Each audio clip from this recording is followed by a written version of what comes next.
Gepli yer Adatlyk radiosu habarlar gündeligimize başlaýarys. Türkmenistan ýaňy ýakynda Hazar deňizinde birnäçe çärani dawaraly ýagdaýda amal aşyrdy.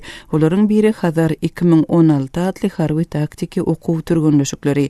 11 awgustda birnäçe geminiň gatnaşmagynda geçirilen bu harby maşklar arkaly ýurduň öz ýaragly güýçleriniň goranyş ukybynyň harbiýlaryň söwüş taýýarlygynyň ýokary derejede görkezilendigi resmi maglumatlarda habar berildi. 20 ýyl mundan özüni bitarap döwlet diýip oglan eden ýurt üçin öz harby taýýarlygyny görkezmegiň nähili ähmiýeti we zerurlygy bar. Biz bu mesele barada Türkmenistanyň ýaragly güýçlerinde 10 ýyllap gullyk eden Türkmen parlamentinde harby meseleler boýunça komissiýa ýol başçylyk eden öňkü deputat Halmurat Söýünow bilen söhbetdeş bolduk. Türkmenistanyň öz harby deňiz güýçleriniň harby taýýarlygyny görkezmegine nähili zerurlyklar bar. Munyň maksady näme diýip pikir edýärsiňiz? Harby nukta nazardan Türkmenistanyň deňiz serhedi Niýasyň döwrüne eser ýetgenden soň açyk galy, dolulygyny boşady. Sebäp ol döwür ne harby gamy galy Türkmenistanyň ne de harby goşunmady, şol deňiz serhedini gowra biljek. Kaspy deňizi ýa Hazar deňizi 5 döwletiň arasynda Eýran, Orsiýet, Azerbaýjan, Kazakystan, Türkmenistanyň arasynda iň bir dawaly entegeçli paýlanşylmadyk ýa bölüşilmedik deňiz bolup durdy. Deňiz ara çagy ýok hiç bir döwletiň arasynda. Ýöne bilşimiz ýa Kaspy deňizinde gaz ýataklary bar, newit ýataklary bar. Şol sany Türkmenistanyň Azerbaýjanyň arasynda gatyly oňşuklylar bar. Şol ýataklary paýlaşmakda şol serhet çagyny dawaly ýerlerken Eýranyň öz dawasy bar. Her bir döwletiň öz nägile tarapy bar deňiz serheti boýunça. Şoň üçin Türkmenistanyň harby deňiz güýçleriniň Kaspy deňizine döredilmegi men zerur çäre diýip hasap edýän. Ikinciden bir away siýasat üçin gerek bar. Sebäp Türkmenistanyň goşuny barmy deňizde diýileni ine görkezmek üçin ine 3 goşunmuz bar. Üçüncüden ýaňy ýakynda Orsiýet Kaspy deňizinden Siriýa tarap raketalaryny uçurup harby güýjüni görkezdi. Indi Türkmenistanyň ýeri gelýär ştaýda bizde de özümizi goruma ýeterlik güýç bar. Aňyr baş bolmasa da Orsiýet bilen deňleşmedegem ýöne özümizi goruma ýagdaýymyz bar diýen harby şarat şu. Türkmenistanyň golayda kabul eden harby doktrinasynda ýurduň beýleki ýaragly güýçleri bilen bilelikde harby deňiz güýçlerini güýçlendirmek boýunça maksatlar göz öňünde tutulýar. Umuman ýurduň harby deňiz güýçlerini puhtalandyrmagy edilşügünki nähili zerurlyklar bar diýip pikir edýärsiňiz? Zerurlyklar ol bir tarapdan hany ýaňky şunmaly Orsiýet öz güýjüni görkezip otur, Eýran öz güýjüni görkezip otur. Region rahat däl, esasan aýdylyny. Şo taýda biziň özümizi gorumagy, öz döwletimizi gorumagy güýjümiz ýeterlik diýen ähende ýara goşy bilen işaret bermek diýip düşünýän. Ol nä derejede taýýarlykly ol goşun, nä derejede gämeler şuňky bunun talabyna laýyk. Onu men aýdyp biljekkel. Ýene birje sowal şuňky Türkmenistanyň ýaragly güýçleri, şol sanda harby deňiz güýçleri, serhet güýçleri goranyşa nä derejede taýýar diýip pikir edýärsiňiz? Şol goşunlaryň harby kuwatyna siz nähili baha berýärsiňiz? Goşun bolup biler, eser bolup biler, tehnika bolup biler, baram şol zatlar ýöne halkda önemi ýok. Öz döwletine ýa öz hökümetine önemi ýok. Şol erti bir zat bolsa hökümet şoňa arka durjagyny, şol adamlara maýat müjrebe kömek etjäni, ýerine galanlaryny gorajagyny, şolaryň maşgalatyny maddi material taýdan üstün etjäni halkymyzda ýa eserlerde, ofiserlerde önemi ýok. Sebäp ruhy bilen adamlar Niýasyň döwründen watançylyk, watana bolan söýgi ol sözde televizorda däl, tansoýnatda suwud etmeler, watanyň ogullugyny ýa gyzyň watany gorap, watany gerek yerine janyny pida etmek üçin watanyň söýgüsi şo ýerde men şey diýip düşünýän. Şol hökümet üçin etjek adam ýok. Ýa hökümet öz işine gaýtadan seretmeli. Bilen ýene gel siýasy reformalary syrgýardy. Türkmenistanly öňkü harby we parlament deputaty Halmurat Söýünow bilen geçirilen söhbetdeşligi diňlediňiz. Türkmenistan Hazar deňiziniň gününi hem belledi. 10 awgustda bu sene münasibetli daşary ýurtly alimlaryň we resmiýleriň gatnaşmagynda Hazaryň kenarynda ilmi maslahat edildi. Türkmen mediasy Hazar ýaka regionynyň ilmi tehnika we transport mümkinçiliklerini östürme ugrunda proýektleriň amala aşyrylýanlygyny habar berýär. Şeýle proýektleriň biri 1,5 million çemesi kvadrat metr giňişligini tutýan düşkän täze portun gurulşugy. Biz bu täze portun gurulşugynyň gidişi bilen gyzyklanyp Balkan vilayatyna ýygy-ýygydan syýahat edýän türkmen ýazyjysy Aman Murat Bogaýew bilen söhbetdeş boldyk. Resmi maglumatlara göre Türkmenbaşy portunda hem transport gatnawy hem port infrastrukturasy batly depkinde östürilýär, şonu gowlandyrmak boýunça çäreler hem geçirilýär. Edil şu gün nämeler guruldy, şo gurulşyk näçe wagt bäri amala aşyrylýar we häzirki wagtda nämeler gözüýilýär? Öňki Krasnovodsk häzirki Türkmenbaşy şäherine uly deňiz portuny gurmak hakyndaky karara gelinende inni 2 ýyl çenesi wagt boldy. Şol 2 ýyl çenesi wagtyň dowamyny dogry bir gözüýilip barýan uly bir gurulşa ýok. Ýöne şol deňiz portunyň guruljak yerleri düzlenildi, oňa dürli tehnikalar getirildi. Soňky 2 aýyň dowamyny şo ýerde işden alınıp barýarlygy gözüýilýär. Ol Krasnovodsk'ın öňki deňiz portunyň ýanyna şoňa degip duran ýerde urulýar, bir tehnikalar getirilýär. Uly meşhurda gurulşlaryny barýar diýip aýdardan entetýär. Taýýar obyekt gözüýilýärmi? Ýok, taýýar obyekt gözüýilýär. Şol häzirlikçe Krasnovodsk'ın öňki deňiz portu olam ekter zamanasyna Gunnogorun berwezestilip aslandyrylýan deňiz portu bardy. Öňki deňiz porty şu gün işleýärmi? O nähili hyzmat edýär şo port? Nä derejede ulanylýar? Krasnovodsk'ın öňki deňiz portu şu gün işleýär. Ýöne bir bellemeli ýagdaý şol deňiz portunyň amal edilýän işler ekter zamanasyndakydan gözgörtüli azallyk sebäbi ekter döwründe Krasnovodsk'a yani Türkmenbaşy şäherine her gün 4 tane uly ýolawçy gemisi gelýärdi. Ol Bakudan gelýän, Astrahandan gelýän, Beýlekerlerden gelýän uly ýolawçy parahodlar, şo parahodlar inni selçenleştir garap gelýärler, ýöne öňki ýaly gyrgalanyl gelenok, ýa bolmasa öňki deňiz portunyň dürli yük gemlerini yüklenilýärdi. Ýene şuwatlar gözüýlenok, ýa bolmasa edil şo ýerden Krasnovodsk'yň goloýuna Gyzyl suw pasyoluny almaz diýen kiçirek ýolawçy gemis gatnaýardy ýa çelekene ýolawçy gemis gatnaýardy. Şo gemlerden ýerde ýaşyn gurrun bermegine görä çelekene gatnaýan ýolawçy gemisini umumyň gatnamaýarmyşyn. Gyzyl suw pasyoluny da gatnaýan almaz gemisi öňki her gün 2 ýerden hepde bir kere gatnaýarmyşyn. Türkmenistanly ýazyjy Aman Murat Bogaýew bilen geçirilen söhbetdeşligi dinlediňiz. Adatlygy isleýän wagtyňyz isleýän ýeriňizde dinlemek isleýärsiňizmi? Munyň üçin SoundCloud tilsiminde Adatlyk radiosyny tapyň we ýazylyň. Adatlyň maglumatlaryny ilkinji bolup dinleň. Play Store'dan ýa-da iTunes'dan SoundCloud'un tilsimini indirmeyi ýatdan çykarmaň. Adatlygy SoundCloud tilsiminde Adatlyk radiosy ýazyp tap bilersiňiz.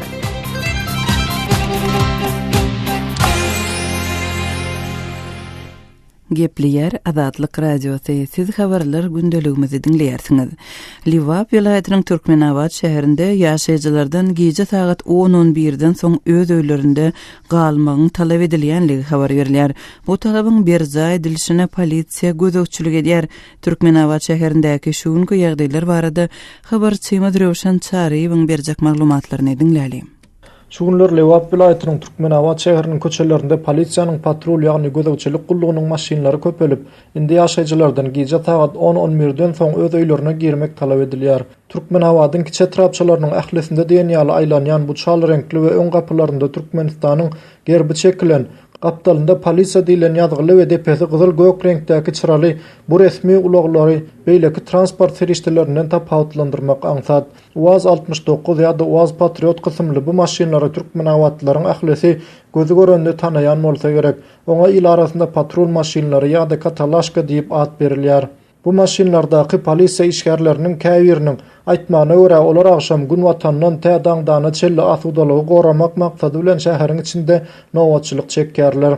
Emma soňky bir neçe hepdeniň dowamında bu maşinlarda aýlanýan polisiýa işgärleri şäheriň asudalygyny goramakdan daşary akşam saat 10-11-den soň köp gatly jaýlaryň daşynda we howlularynda öz goňşy golanlar bilen gürleşip oturan ýa-da duran Türkmenawatlylardan öýlerine girmegi talap edip başladylar. Men goňşularym bilen köçäniň gyrasynda oturdım. Birden çatyrykdan polisiýa maşyna aýlanyp ýanymyza gelip durdy da näme işläp otursyňyz? Daway öýleýiňize dargan diýip turup gaýdyşanmyzy görenden soňra ol öz ýoluny ugrady diýip 35 ýaşlaryndaky türkmen awatly Babajan Gurrun berýär. Azatlyk radiosy bilen gurrundaş bolan türkmen awatlylaryň ençemesiniň aýtmagyna görä polisiýanyň işgärleri giýje saklaýan adamlaryny nire barýan giýjeň bu wagtynda näme işläp görsiň? Içgilimi ýa ýok, dokumentiň barmy diýen soraglary berýärler. Egerde ötegçileriň beren jogaby polisiýa işgärlerini kanaatlandyrmasa, onda olar gönümel polisiýa bölümlerine alınıp gidilýär. Men geceki otlu bilen mara gitmekçi bolup yola çykdym. Uly yola barıp taksi tutaýyn diýip ýörep barýarkam bir polisiýa maşyny saklandy. Ve ondaky polisiýa işgärleri meniň gije näme işläp ýörenimi, nire barýanymy we nirede ýaşaýanymy sorap başladylar. Men ýolagçydygymy düşündirenimde menden otly biledimi soradylar. Ýogsa adamyň maşyna diýip başladylar diýip 30 ýaşlaryndaky türkmen awatly Serdar öz başyndan geçen wakany gurrun berýär. Bu hili çäreler goraýmana asudalygy saklamana uly goşant goşýan hem bolsa iş tagatlary gije gutarýan adamlar üçin ýa-da keselhana, dermanhana ýaly ýerlere gitmek zerurlygy bolan adamlar üçin indi uly alada urildi. Polisiýanyň gözegçilik gullugynyň gijeki işgärler tarapyndan saklanan adamlaryň ykbaly hem dürli bolýar. Meselen polisiýa işgärleri käwir adamlardan dilhata alyp öýüne goýberse käwirleriniň hossarlaryny çagyryp şahsiýetini tasdiklaýan dokumenti getirmegi soraýarlar. Käwir türkmen awatlylar bolsa polisiýanyň bölümlerinde uzun gije ertesi ýerden çelli halatlarda hatda ertesi öýläne çelli şol ýerde saklanylýar. Türkmen awat şäherinde dowam edýän bu çaranyň sebäpleri munyň haçan çelli dowam etjekdi barada ne resmi medpuatda ne de radio telewizionyada halk köpçüligine maglumat berilýär. Gije sagatlarynda polisiýa işgärleriniň maşynyny gören türkmen awatlylar bolsa gereksiz aladadan uzak durmak üçin öýleýine girmek bilen bolýarlar. Ýa-da öz barjak ýerlerini uly ýollardan sowulup aralyk köçelerden ýörep barmaga çalışýarlar. Habarçymyz Röwşan Çaryýewiň maglumatyny dinlediňiz. Türkmenistandan Irana 100den gowrak Iranly tutsagyň ekstradisiýa ediljekdigi habar berilýär. Iranyň Aşgabatdaky ilçesiniň aýtmagyna görä, tutsaglar Türkmenistan bilen Iranyň arasyndaky tutsaglary ekstradisiýa etmek boýunça laşygy laýyklykda Irany uğradylar. Bu meseleniň jekmejeklerini kärdeşim Sehradan dinläli. Ýakyn geljekde Türkmenistandan Irana 130 sany Iranly tutsag ekstradisiýa ediler diýip Tasnim neşri habar berýär. Iranyň medpuatynyň ýazmagyna görä, Iranly tutsaglaryň ekstradisiýa edilmegi dogrusynda zerur bolan kanuny we konsulluk çäreler dowam edýär. Agdalýan tutsaglaryň resmi proseduralary tamamlanandan soň olaryň Türkmen-İran araçaýynaky bajyran serhet geçelgesinden Irana geçmegini araşylýar. Yeri gelenine bellesek Türkmenistanyň resmi medpuatynda Iranly tutsaglaryň ekstradisiýa ediljekdigi, olaryň sany we bu çäräniň haýsy jenaýat işi bilen tutsag edilen bendilere değişlidigi barada halk köpçüligine hiç ýyly maglumat berilmeýär. Iranyň resmileri Türkmenistanda tutsaglykda saklanýan Iranlylaryň sanyny ortaça 400 adam diýip çaklaýarlar. Iranyň Tasnim neşriniň ýazmagyna görä, şu ýylyň iýul aýynda Iranyň Aşgabatdaky ilçisi Muhammed Ahmadi Türkmenistandan 300den gowrak Iranly bendiniň ekstradisiýa ediljekdigini we olaryň galan tutsaglyk möhletini öz ýurdunda tamamlajakdygyny aýdypdy. Şonu Türkmen paýtagtyndaky Iran ilçisi Türkmenistan bilen Iranyň arasyndaky tutsaglary ekstradisiýa etmek ýalaşygynyň siýasy tutsaglary öz içine almaýandygyny belläpdi. 14 awgustda Iranyň Daşary işler ministriniň konsulxanalar, parlament we daşary ýurtlar meselesi boýunça ornwasary Hasan Kashkavi daşary ýurtlardaky türmelerde saklanýan Iranly tutsaglara kömek etmek we olaryň bendilik möhletini satyn almak ugrundaky tagallalaryň artandygyny aýtdy. Iranyň bu urdaky tagallalary her ýyl öňküsinden 20-30 göterim artýar we her ýyl dünýäniň 40dan gowrak ýurdundan 800 çemesi Iranly tutsag ekstradisiýa edilýär diýip Kashkavi isna habar agentligine beren maglumatynda aýtdy. Şeýlede Kashkavi daşary ýurtlarda bendilikde saklanýan Iranly tutsaglaryň 80 göterimniň neşe gaçakçylygyna tutulup höküm edilendigini belledi. 2015-nji ýylyň mart aýynda Aşgabatda Türkmenistanyň we Iranyň ýokary derejeli hökümet resmileriniň arasynda maslahat geçirilip, söwda, ykdysady, medeni, humanitar, siýasy, kanunçylyk, ölüm we tehnologiýa pudoklary boýunça iki taraplaryň resmi namalaryň 17 sansyna gol goýulypdy. İranın metbuat seriştelerinin yazmagyna görä Türkmenistanyň prezidenti Gurbanuly Berdimuhammedowyň we onuň İranly kärdeşi Hasan Rohanyň gatnaşmagyna geçirilen şol duşukda iki ýurdun arasynda tutsaklary ekstradisiýa etmek ulalaşygyna hem gol çekildi. Türkmenistan bilen İranyň arasyndaky diplomatik gatnaşyklar 1992-nji ýylyň 18-nji fevralynda ýola goýuldy. Kärdeşim Sehranyň maglumatyny dinlediňiz. Türkmenistan gawun bayramyny dawara bilen belledi. Milli media serişdelerinde dünýäde gawunyň ilmi taýdan hasap alynan 1600 sortundan 400 çemesiniň türkmen gawunlarydygyny habar berdi. Eýsem türkmen gawunçylygy ýa-da gawun ýetişdirýän daýhanlar şugun ku nähili meselelerle ýüzbeýüz bolýarlar. Azatlyk radiosy şu we beýlik soralar bilen ozalky uwukyjylyk işgäri Ak Muhammed Baýhanow ýüzlendi. Kärdeşim Ýowşan Anurwanyň geçiren söhbetdeşligini dikkatiňize hödürleýär. Ulunluk döwrüni Murgat Derýasynyň goloýunyna boýlaryna ekrançylyk ýerlerde ýöneldim. Şonu atam Nepefahun kalgoýun ekrançylyk brigadasyna işleýärdi. Meni ýaşlygymdan şol ýerine alyp giderdi.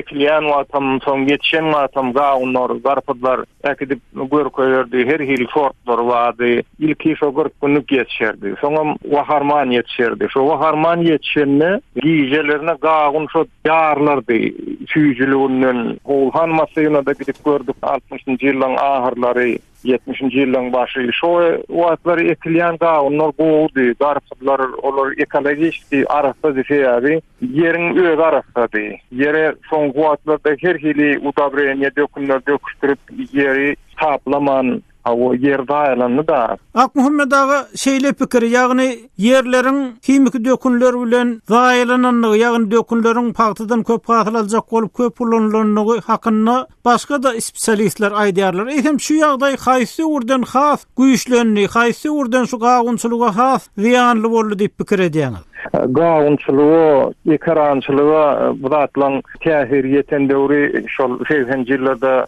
ahyrlaryna men Awropadan işleýärdim. 80-nji ýyllaryň ahyrlaryna SSR-iň ekonomik tarapdan has goşanyň täpli. İlki bilen şu hojalygyna üns gaçdy. Şoýerlerdäki geçirilýän agrotechnikalar goşady. Şoýerlerde alyp barylýan abrabotka dökün bilen ýerleri taplandyrýardylar, ýerleri arastalýardylar. Şoýatlar goşady. Şoň üçin gawunlar soňa waka sortu bodulyp köp sortlar eksede çykman, ösmän, ýa-da ýetişmän çüýrap bitdi. Şeýdip tohumlar gitip başlady. Ak Muhammed ağa şu Türkmenistanyna şu daşary ýurtlara çykarylýan harytary önümleri köpeltmek hakyna köp gurrun edilýär. Eýsem Türkmenistanyna gawun daşary ýurt bazarlaryna çykarmak mümkinçiligi nähili? Şu mümkinçilik köpeldimi? Türkmenistan garasyz bolandan soň gönü gatnaşyk edip bilýär daşary ýurtlar bilen gön harytlaryny çykaryp bilýär. Häzir gawun büyük ekrançylyk Türkmenistany ol ösdürmek üçin esasy o werlerine halkyň iqtisady ýagdaýyny ösdürmek üçin ol derurlar. Ýöne şol ören pes ýagdaýda durýar. Köp agrançeniler bar. Köp tarapdan çykarmak gadaganmy ýa-da ony ösdürmek gadaganmy ýa suw ýetenokmy şolatlara bir köp hemme taraplaryň şeretmeler. Bunun üçin daýhana ilki ýeri barmy, suw barmy, on arasda çygdy barmy, kredit berip, kömek berip bir daýhana ayaga galdyrmadylar. Türkmenistan näme o gojalyk ýurdu dawy ýa-da şolatlary planlaşdırıp daýhany ayaga galdyrylan ýagdaýyna kimem açyp goýbermeden gawun çykarýan çykar, garpy çykarýan çykar, daşna çykar da nirde sasan satýar. Türkmenistanyň o zatlar ösýär. Ony bugun ösenok ýa gurçukbasy diýmegem ol näde dogry. Türkmenistanly ozalky uwukyjylyk işgäri Ak Muhammed Baýhanow bilen geçirilen söhbetdeşligi dinlediňiz. Azatlygy line ulgamynda Osmok 420 773 797 383 telefon belgisi arkaly tapyp bilersiňiz. Biziň bilen habarlaşyp maglumatlary, suratlary we videolary ugradyň. Şahsiýetiniz dogry gizlilikde saklanır. Osmok 420 773 797 383